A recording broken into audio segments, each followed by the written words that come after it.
Hey, good afternoon. It's Patrick Lovell, truth bombing the kind on Friday, June 24th.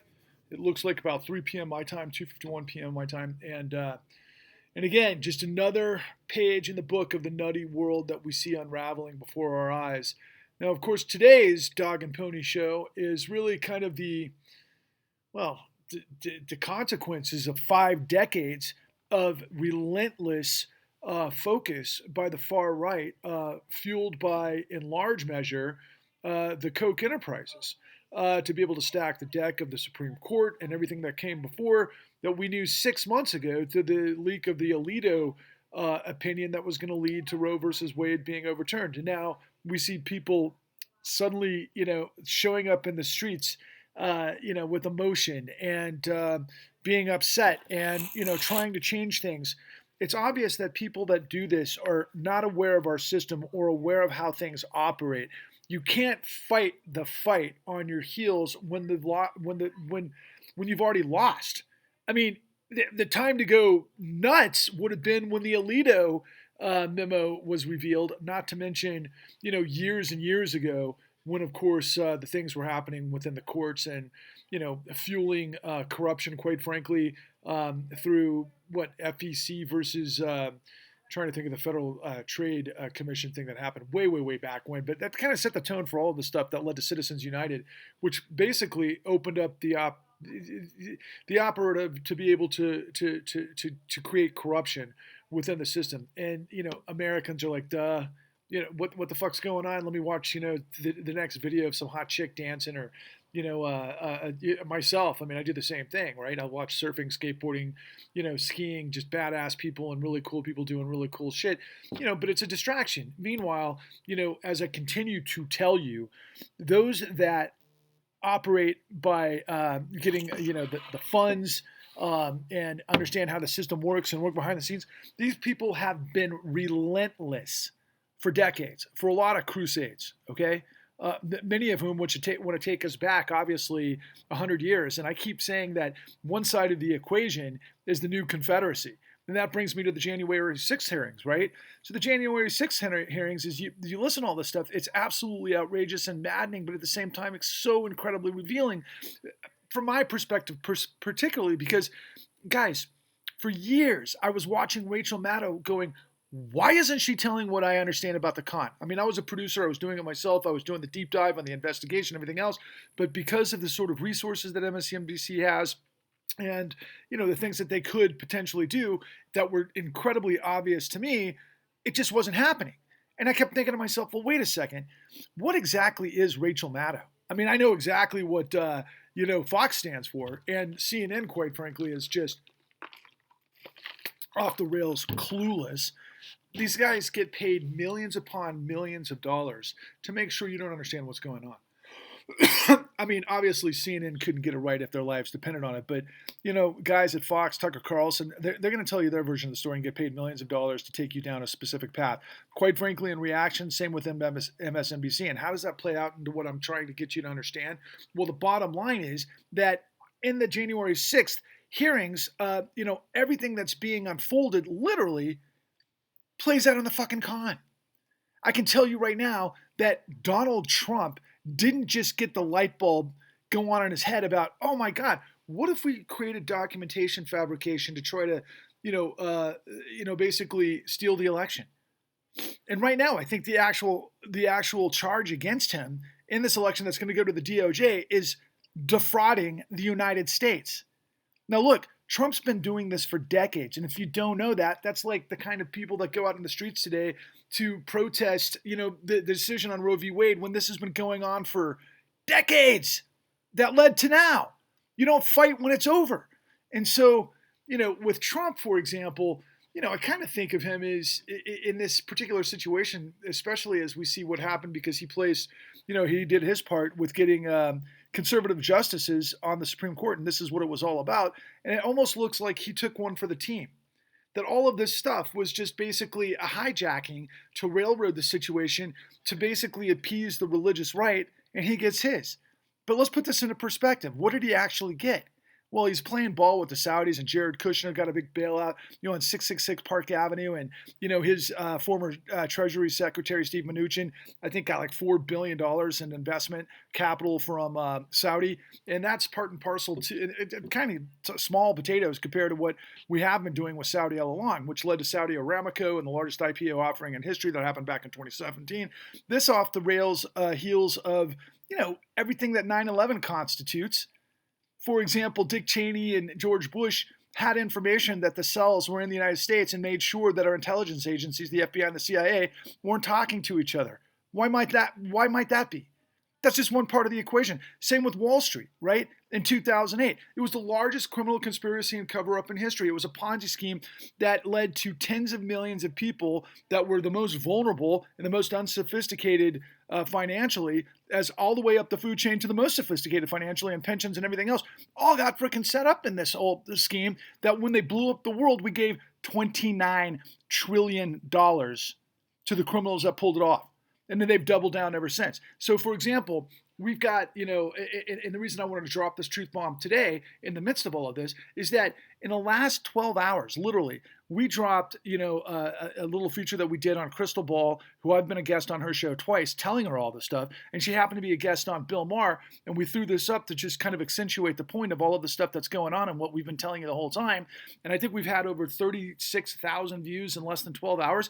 And I was just looking through some of the comments, and it was like, most of them were like, oh my God, I can't believe that Bill Maher is that dumb. Oh my God, I can't believe he didn't know what was going on. Oh wow, this and that. But then like a smattering of comments from people that are so completely in the dark, they couldn't tie their shoelaces together when it comes to how the financial engine of the United States works. And that's why I continue to blast you with these truth bombs. Look, we spent $50 trillion. There's 1,000 billion and a trillion, okay? If you stacked up these goddamn dollar bills one at a time, $1 billion would take you to the moon and back, or at least the moon and halfway back, I think is the number. I mean, some ridiculous, outlay like that. But the bottom line is that the information we have in comparison to all of the stuff that's happening, like with Trump and the insurrection and everything else, if you want to know the truth, is like, honestly, the largest star in the universe you could fit 5 billion sons of our suns into. That's the comparison of what we have compared to what everybody's talking about. So, for example, with all of these people that are coming on, the comments on the piece that we did on Krystal Ball that's on TikTok, and they're like, oh, she doesn't know what she's talking about. I mean, what she was talking about was a drop in the bucket of what actually happened. And people were like, wait, the stock market didn't crash in 2020. Oh, yeah, it did. In a monumental way, you freaking morons. But I don't want to call you morons because you know what you know, and I'm trying to teach you. But at the same time, if you remain in the dark, you're a freaking moron. Just like the people that are out demonstrating after 5 decades of, people trying to reverse Roe versus Wade. And when in this particular case, I mean, it's just unfucking believable that people are like, the market didn't crash. Of course it crashed. And it led to the largest corporate bailout in the history of the world. That's what Krystal Ball was talking about. That was the corporate bailout in 2020.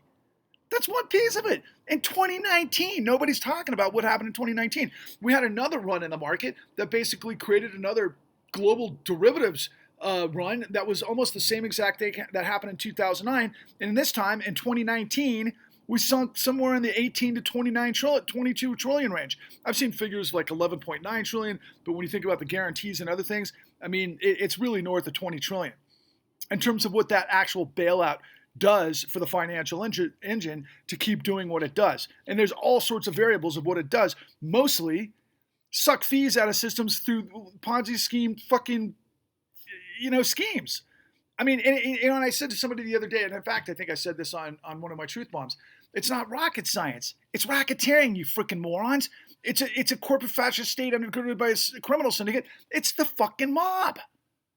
Okay? So why has Patrick Lovell got the balls to tell you all day, every day that this has been going on? I've been doing it for 3 months. And now there's like the seismic shift starting to happen. But we're so stupid as a collective society that nobody can focus on anything for longer than what? I don't know, maybe a few hours? Quite frankly, and then we're on to the next thing. I don't want to try to make light of, all of these tragedies. I mean, it's insane what's going on over and over and over. But guess what doesn't change? Who's in power? So we can't do this platitude bullshit. Elizabeth Warren was asking great questions yesterday that made the rounds in the news this morning, of which Krystal Ball is actually on top of, and she's exactly right. Elizabeth Warren was asking questions to Federal Reserve Chairman Jerome Powell, and she said, okay, well, wait a second. Since we've got this, blockbuster, inflation, by you increasing interest rates, is that going to reduce the cost of oil? Powell's like, no. Is that going to reduce the cost of what we're experiencing with supply chain shock? No. So what are you going to do?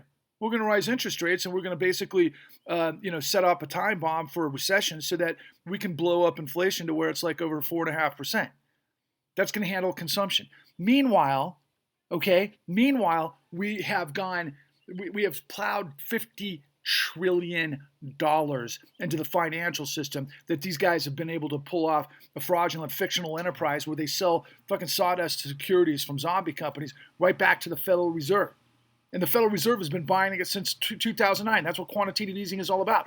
So the first time that they announced quantitative tightening in this 13-year time span, the first people you hear from that are predicting a massive calamity are Citigroup or Jamie Dimon, both of whom were up to their freaking ears in the biggest fucking calamitous engineered criminal activity in the history of the world. And, to put it into perspective, like, for example, during the insurrection hearings, among all of these other, like, epiphanies that, MSNBC has, one of them was, by the way, the National Archives are going to go after Donald Trump with the FBI because they've got information about how he knew what he was doing when he did it, and so that proves intent and blah, blah, blah for the insurrection, right?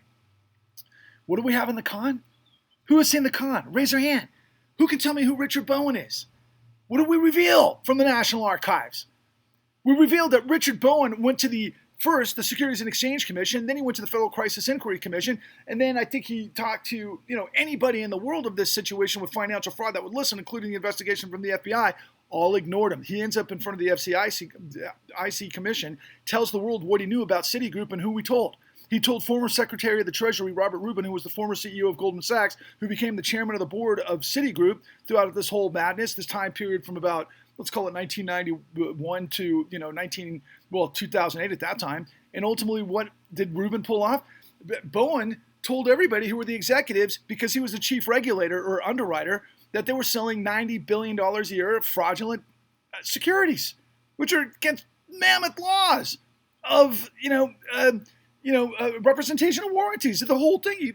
These are contracts, legally binding contracts. You can't sell lies. That's the whole point. And he tries to get everything stopped, and he gets fired, and he sends an email to Robert Rubin, who's chairman of the board, who's highest level guy. You know what Robert Rubin ends up walking with? Like $140 million. How much did Citi walk with? Over $3 trillion. That's what Dick Bowen was trying to stop. What happened to Dick Bowen? He got fired for doing the right thing. And guess what all that information is? That I've got on camera. That I opened up the report to the exact same, miraculously, I'll never forget about it. When I was in the National Archives in Washington, D.C., they give you these freaking files that are like a mile thick, and you can't actually go through it digitally. You've got to go, piece by piece. I literally opened up to the minutes of the day that proved what was going on, and we were like, holy shit. How's that for a touch of God, to be quite frank with you? So here I am telling you, okay, throughout all of this madness, you can't react. I'm a strategic guy. You got to be proactive, but you've got to be active.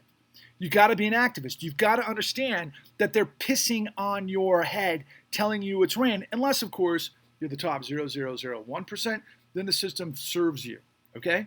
And then you get to buy off really the professional class, which is the top 10%, and they've all been pacified over the course of the last 13 years, but the stock market continues to go up, down, up, and down, up, and down. I mean, it's a roller coaster ride from hell because it's all based on fiction. It's one thing when you have a stable economy where people have jobs where they can accrue wealth, where they can save and they can get credit and they can actually do things the right way. And let's hope that we would if we actually had that going on someday, if we got rid of global supply chains, where we reconstituted manufacturing in the United States, where we created a new paradigm shift in energy, that most people have jobs, that we can actually have the nuclear family instead of this ginormous wipeout that leads to all of this reactionary circus, starting with Roe v. Wade, starting with the insurrection, going to the insurrection, going to whatever the case it is. But meanwhile, like I continue to tell you, they're pissing on your head, telling you it's rain because they think you're stupid. And when you act like a lot of people are acting today, where they're going to go protest something that's already done, you're stupid. I'm not saying you're wrong to be emotional and really hyper pissed off about the whole thing, but you can't do anything when it's over. That's what I'm trying to tell you. Why are we going to wait until they create another depression for 90% of you to finally go, oh my God, this guy Patrick's been telling me the whole time? I mean, who do you root for when you watch movies like Batman? Are you rooting for the frickin' crime syndicate, of which, I really think Donald Trump is straight out of Gotham? And what's crazy about it is that he is pissing on all of his supporters' heads. He'll sell them down the river in a nanosecond to get a piece of the pie. And yet they still support him. But the long and the short of it is he's betraying them left and right so he can get his piece. But the piece that Trump's getting is like that much compared to what this fucking system of rot that I'm telling you about. It's our financial system. Look at BlackRock. Look at Goldman Sachs. Look at, Citigroup. Look at Chase. Look at, Wells Fargo. Look at, Bank of America. These are the guys, not to mention all the private equity guys and the hedge funds and everything else. They've been running circles around the American people, stealing money like you wouldn't believe, and they've got to be laughing their asses off. Why are you going to let them get away with that? Get pissed off. Join me. We need tens of millions of people to get hip to this. It would be insanely cool if we could get millions of people to get as fired up as people are today to the freaking Washington, D.C., and we have protests, in the Washington Mall, and we march right down to the Federal Reserve, and we march right down to the Department of Justice, and we chant the con, because that's all they've been doing. They've been playing us like the fucking fools that we are. I said enough a long time ago. It didn't make sense to me, so I had to add it up. And then I did. And then I put it in a situation that everybody could actually see, get their heads around it. It's at www.thecon.tv. What can I tell you, man? What you don't know will kill you. Don't look, don't find. Is that the system you want to live in when we're supposed to be liberty and justice for all? Here's the problem. We're supposed to depend on people in the system to do it right. They haven't been doing it right for at least 20 years. The last 20 years is a train wreck. Again, Saudi Arabia got away with it, and the Bush administration. Wall Street got away with it. Who knows what the real story is on COVID? Again, I got my, my vaccines and booster, and I'm not dead. But at the same time, it's really peculiar how all this stuff played out. And then ultimately, the bailouts were real. It's like a Nick Saban team playing like a dirtbag high school team. That's how much they're fucking whooping our ass. Why do you want to be a freaking loser? We got to become winners in this system. That's what Americans used to be, right? The American citizenry used to be winners. I'm trying to get you to step up, to join me so we can win the day and save ourselves from this criminal rot that is destroying everyone. Onwards and upwards.